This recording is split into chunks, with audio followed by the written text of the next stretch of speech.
অনেক ভাইকে একথা বলতে শোনা যায় যে তারা বলে মাদ্রাসায় পড়ে লাভ কি, মাদ্রাসায় পড়ে তো ইঞ্জিনিয়ার হওয়া যায় না, ডাক্তার হওয়া যায় না, বৈজ্ঞানিক হওয়া যায় না, কাজেই মাদ্রাসায় পড়ে কোনো লাভ নাই।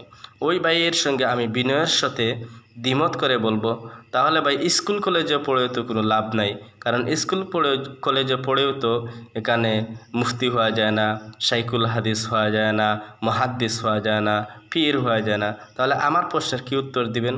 আমরা বলি না স্কুল কলেজে পড়ে বেহুদা, পড়া বেহুদা, একথাও আমরা বলি না, কারণ স্কুল কলেজে পড়ে ইঞ্জিনিয়ার হবে মুসলমানের সন্তান, মুসলমানদের জন্য গৌরব। কারণ আমি মোল্লা যখন বিল্ডিং বানাইব তখন তোমার মতো কলেজ পড়ুয়া ইঞ্জিনিয়ার লাগবে, আবার আমি মাদ্রাসা পড়ে মোল্লা যখন মোল্লা হব তখন তোমার বাবা মরলে আমার মতো মোল্লা দিয়ে জানাজাও পড়াইতে হবে। কাজে মুসলমানের সন্তান মোল্লা হবে, মুসলমানের জন্য গৌরব, ইঞ্জিনিয়ার হবে মুসলমান।